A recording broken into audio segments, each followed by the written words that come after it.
20세 청년, 고급차를 사기 위한 돈 때문에 가족 전원을 살해, 마이너스 냉혹한 범죄. 콜린스 거리역 번지 집안에서 가족 3명이 비참하게 사망했는데 그 현장은 피로 물들어 있어 경찰조차도 충격을 받았습니다. 범인의 정체가 드러나자 대중은 충격을 금치 못했는데 범인이 바로 그 가족의 20세 아들이었기 때문입니다. 키가 160cm에 불과하고 어린아이 같은 동그란 얼굴과 소심한 외모를 가진 그 소년이 호주에서 가장 충격적인 범죄 중 하나를 저지른 주인공이라는 사실은 누구도 믿지 못했습니다. 안정적이고 부유한 가정 출신의 청년이 어떻게 자신의 가족을 잔혹하게 학살하는 끔찍한 범죄를 저지르게 되었는지 궁금한데요. 오늘의 이야기에 들어가기 전에 구독 버튼을 눌러 최신 영상을 놓치지 않도록 하시기 바랍니다. 실제 범죄 사건을 2D 스타일로 각색한 작품입니다. 2001년 7월 10일 호주 경찰은 시드니 중심부에서 약 20분 거리에 위치한 교외 지역인 노스라이드의 콜린스 스트리트역 번지에서 발생한 잔혹한 살인 사건을 신고하는 전화를 받았습니다. 이곳은 곤잘레스 가족의 집으로 46세 테디, 43세 로이바, 20세 아들 세프, 18세 딸 클로딘으로 구성된 가족이 거주하고 있었습니다.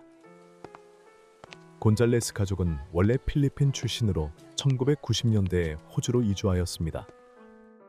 가문의 조상들은 법조계에서 활동하였으며 가족은 현재 노스라이드에서 비교적 성공적으로 자리 잡고 있었습니다. 테디는 이민 문제를 전문으로 하는 법률 사무소를 운영하고 있었습니다. 수사팀은 범죄 현장에 신속히 도착하여 콜린스 스트리트의 평온함을 경찰 사이렌 소리로 깨뜨렸습니다. 경찰 기록에 따르면 첫 번째 희생자는 클로딘이었습니다. 오후 4시 30분경 그녀는 자신의 공부방에 있었고 그곳에서 용의자가 침입하여 야구 방망이로 그녀를 공격했습니다.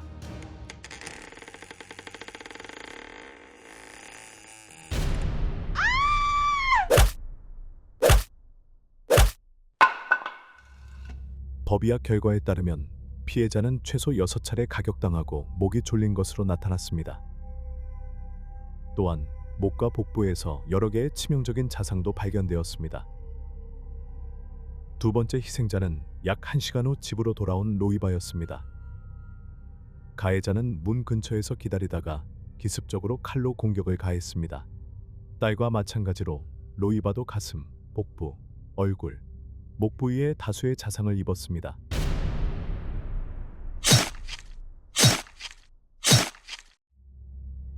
경찰은 가해자가 마지막 희생자를 기다리며 집안에 머물렀다고 결론 내렸습니다. 테디는 오후 7시경 법률사무소에서 귀가했습니다. 가해자는 동일한 방식으로 테디를 공격했으며 테디는 얼굴, 목, 복부에 치명적인 자상을 입었습니다. 손에는 긁힌 자국과 타박상이 있었는데 이는 테디가 공격자를 저지하고 자신의 목숨을 지키기 위해 필사적으로 싸웠음을 보여줍니다. 집 벽에는 파란색 스프레이로 Fuck off Asian이라는 문구가 적혀 있었습니다. 아들 세프는 사건 당시 집에 없었기 때문에 유일한 생존자로 남았습니다. 세프는 최초로 현장을 발견하고 경찰에 사건을 신고한 사람이었습니다. 당시 경찰은 앞에 서 있는 천진난만한 얼굴과 고통에 잠긴 듯한 세프가 사실은 끔찍한 비밀을 숨기고 있는 연기를 하고 있다는 것을 전혀 상상하지 못했는데요. 콜린스 거리역 번지에서 벌어진 3명의 가족이 희생된 학살 사건은 즉시 대중에게 큰 충격을 주었습니다. 처음에 수사관들은 현장에 적힌 인종차별적 문구를 바탕으로 이 사건이 증오범죄일 가능성이 있다고 추측했는데요. 하지만 사건을 면밀히 조사한 결과 이 사건은 이전에 경찰이 다뤘던 유사한 사건들과 맞지 않았습니다. 따라서 그 문구는 수사를 혼란스럽게 하기 위한 속임수일 가능성이 높았는데요. 그 후 수사관들은 이 사건이 강도에 의한 살인일 가능성을 제기했습니다.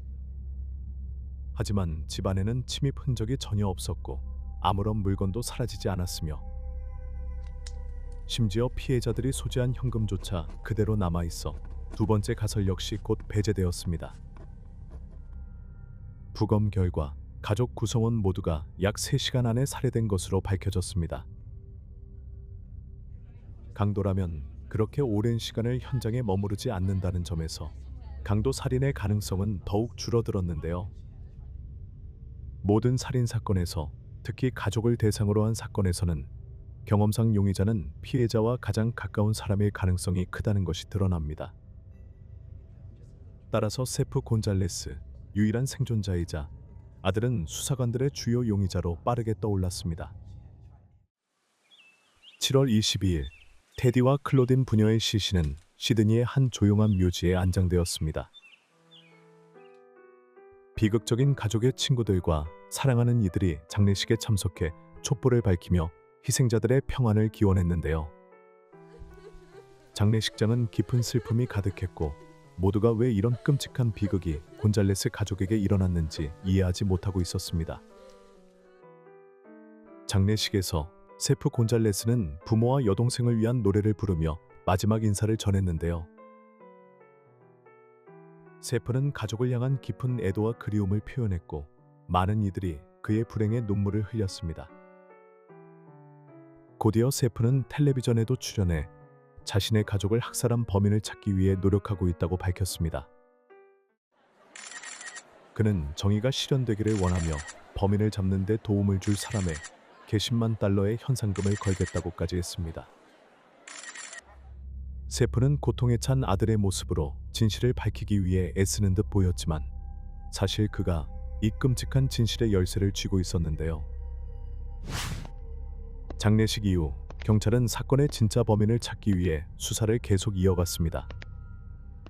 며칠 후 경찰은 세프 곤잘레스를 다시 그 집으로 데려가 그 밤에 무슨 일이 있었는지 설명해달라고 요청했는데요. 긴장된 분위기 속에서 세프는 감정에 북받친 듯한 목소리로 집에 들어가자마자 현관 앞에 쓰러져 있는 아버지를 발견했다고 이야기했습니다. 세프는 공포에 질려 절망 속에 소리쳤고 아버지를 깨우려 했지만 이미 늦었다고 말했는데요. 이어 그는 어머니를 찾아 거실로 갔고 그곳에서 어머니가 숨져 있는 것을 발견했습니다. 세프는 본능적으로 어머니를 소생시키려 했지만 이미 어머니는 세상을 떠나 있었습니다. 세프는 눈물을 참지 못하고 흐느끼며 곧바로 동생 클로딘을 찾으러 갔다고 말했는데요. 그는 동생의 침실문을 열었을 때 문이 무언가 무거운 것에 부딪히는 소리가 났다고 회상했습니다. 세프는 그게 클로딘의 몸 일부일지도 모른다는 생각에 눈물을 흘렸고 천천히 문을 밀어 열자 동생의 차가운 시신을 발견했다고 했습니다. 세프는 격한 감정으로 사건을 이야기했지만 경찰은 그의 이야기에서 이상한 점을 감지했는데요. 그가 클로딘의 엉덩이에서 피가 흘러나왔다고 진술한 부분이 의심을 불러일으켰습니다. 세프는 여동생의 시신을 발견하자마자 피를 멈추려 했다고 했지만 수사관들은 이 진술이 사실과 맞지 않는다고 생각했는데요. 세프가 여동생을 발견한 시점에서 클로딘은 이미 몇 시간 전에 사망한 상태였고 그 시간이 지난 시신에서는 더 이상 피가 흐를 수 없었기 때문입니다. 이 부분은 세프의 진술과 모순되었는데요. 또한 증거물 점검 과정에서 경찰은 세프의 옷에 묻은 피의 양이 매우 적다는 사실을 발견했는데 이는 세프가 피해자들의 출혈을 멈추려고 노력했다는 그의 진술과 맞지 않았습니다. 경찰은 수상한 점을 감지하고 세프에 대한 심층적인 조사를 진행하기로 결정했습니다. 이야기의 퍼즐 조각들이 하나둘씩 맞춰지면서 세프가 말한 것과는 정반대의 어두운 진실이 드러나기 시작했는데요. 부모와 여동생이 사망한 지 며칠 만에 세프는 가족의 재산 상속 문제를 알아보기 위해 가정회계사와 연락을 취했으며 그 재산은 약 $90만 달러로 추산되었습니다. 경찰은 세프가 곧바로 $114만 달러짜리 렉서스 차량을 예약하고 체스우드 지역의 새 아파트로 이사한 것을 보고 더욱 의심하게 되었는데요. 그뿐만 아니라 세프는 부모님의 차를 팔고 어머니의 보석을 전당포에 맡겨 현금을 마련하기도 했습니다. 이 모든 행동과 더불어 사건 당시 곤잘레스 가족의 집안에 다른 사람이 있었다는 증거가 전혀 없다는 점은 경찰로 하여금 세프가 범인일 것이라는 의심을 더욱 굳히게 만들었습니다. 세프는 모든 혐의를 강력히 부인했지만 오우사시의 아버지의 법무사무소에서 나와 친구들을 만난 저녁 8시까지의 행적을 명확하게 설명할 수 없었습니다. 그의 진술은 모순투성이었으며 수사관들을 설득할 수 없었는데요. 처음에 세프는 친구들로부터 늦는다는 메시지를 받아서 집 앞에 주차된 차에서 잠시 기다렸고 집 안으로 들어가지 않았다고 진술했습니다. 그러나 세프가 제시한 시간은 중요한 사건과 맞물렸는데 바로 이모 에밀리 루나의 깜짝 방문이 있던 시간이었습니다. 에밀리는 그녀가 오후 6시 5분쯤 곤잘레스 집에 도착하여 3번 초인종을 눌렀고 야고 분간 기다렸으나 아무도 대답하지 않았다고 증언했는데요.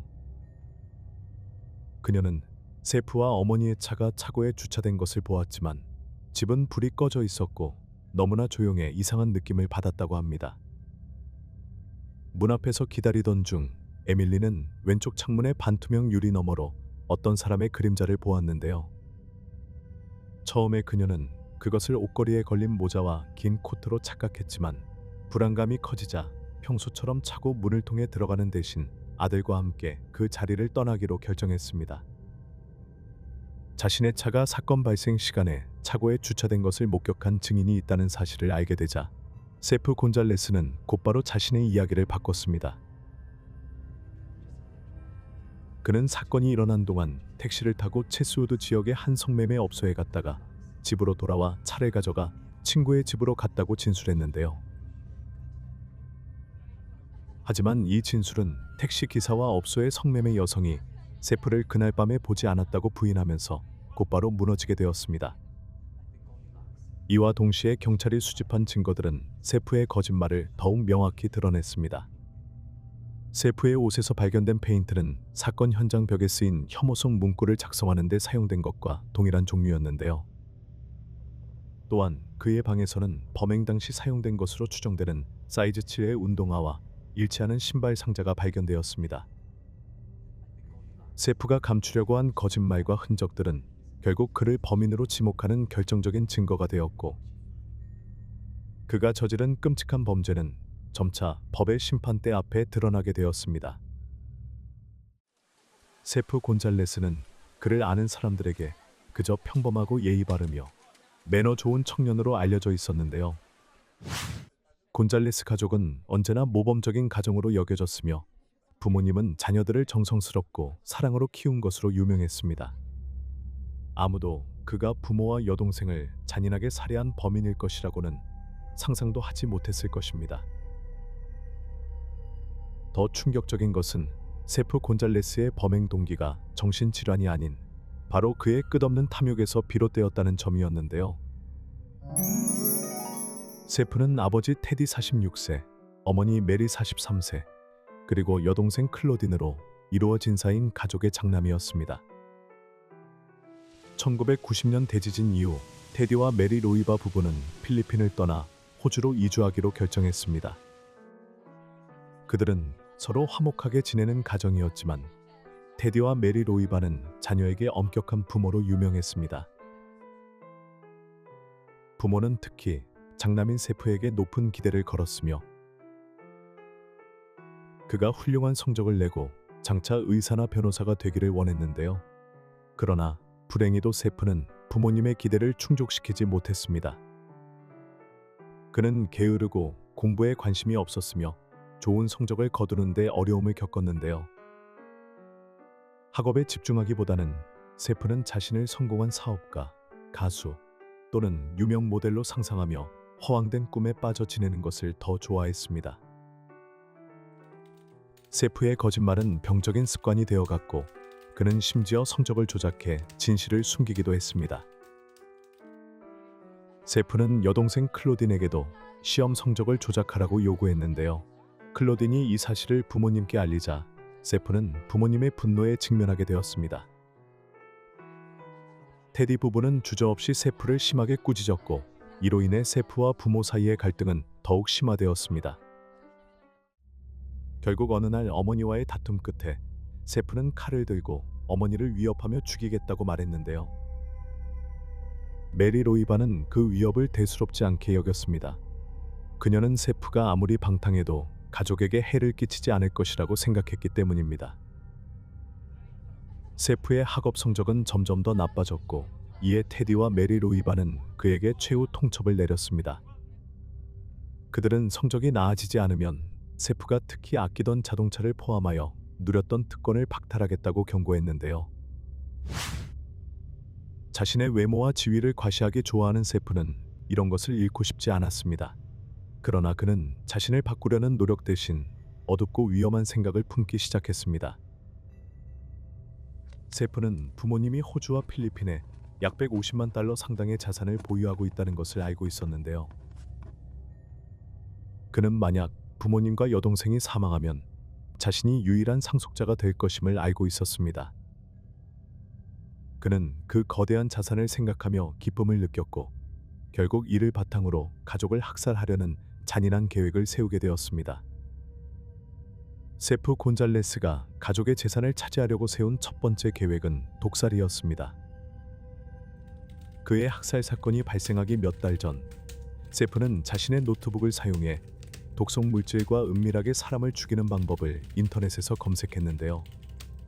세프의 첫 번째 목표는 그의 어머니 메리 로이바였습니다. 그해 6월, 세프는 어머니의 음식을 몰래 오염된 씨앗으로 독살하려 했습니다.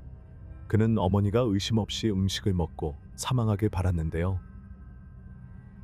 그러나 메리는 병원에 입원했지만 다행히도 경미한 증상만 겪고 생명에는 지장이 없었습니다. 세프의 독살 계획은 실패했지만 이는 그의 결심을 꺾지 않았습니다. 그는 가족을 파멸시키겠다는 의지를 굳게 다졌습니다. 세프는 독살 실패를 감추기 위해 또 다른 음모를 꾸몄는데요. 그는 익명의 편지를 식품회사, 호주 연방경찰, 검역기관에 보내 어머니가 먹은 음식에 독이 들어있었다고 주장했습니다. 세프는 이를 통해 경찰이 자신의 어머니의 중독 사건을 자신과 무관하게 여기길 바랐습니다. 첫 번째 계획이 실패하자 세프는 독살에서 벗어나 더 잔혹한 계획을 세웠습니다. 그는 직접 가족을 폭력으로 살해하기로 결심했습니다. 학살이 벌어지기 3일 전, 세프는 매우 조용하고 멀리 떨어져 있던 모습을 보였는데요. 그는 자주 집 구석에서 홀로 앉아 멍하니 허공을 바라보며 자신의 잔인한 계획을 하나하나 계산하는 듯 보였습니다. 가족을 학살한 후 세프는 체스우드의 고급 아파트로 빠르게 이사했는데요. 그는 이제 가족의 막대한 재산을 차지하게 되어 부유한 삶을 살 수 있다고 생각했습니다. 세프는 자신이 완벽하게 범죄를 저지르고 빠져나왔다고 믿었습니다. 그러나 그의 자신감과 사치스러운 생활은 오래가지 못했는데요. 경찰은 그의 고급 아파트를 기습해 그를 체포했습니다. 그날 법정에서 세프 곤잘레스는 모범적인 고등학생의 모습으로 나타났습니다.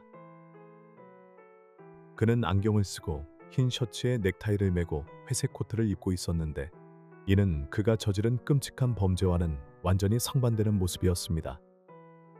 날카로운 질문을 던지는 변호사들의 추궁에도 세프는 침착하게 질문에 하나하나 예의 바르게 대답했습니다.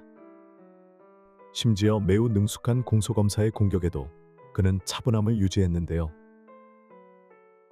물론 가끔씩 감정을 드러내거나 충격을 받은 척하며 연기를 하기도 했습니다. 2004년 4월에 열린 재판에서 공소검사는 세프가 가족을 살해할 계획을 몇 달 동안 세웠다는 증거를 제시했습니다. 공소검사는 세프가 부모가 자신의 나쁜 학업 성적으로 인해 특권을 박탈할까 두려워 범행을 저질렀다고 주장했는데요. 게다가 가족의 막대한 재산에 대한 탐욕도 그의 살해 동기가 되었습니다. 2004년 5월 20일 세프는 3건의 살인 혐의로 유죄 판결을 받았고 2004년 9월 17일 가석방 없는 3건의 무기징역을 선고받았습니다. 세프는 이후 항소했으나 2007년에 그의 항소는 기각되었습니다. 오늘의 영상을 시청해 주셔서 감사합니다. 다른 흥미로운 사건들을 놓치지 않도록 좋아요와 구독을 눌러주세요.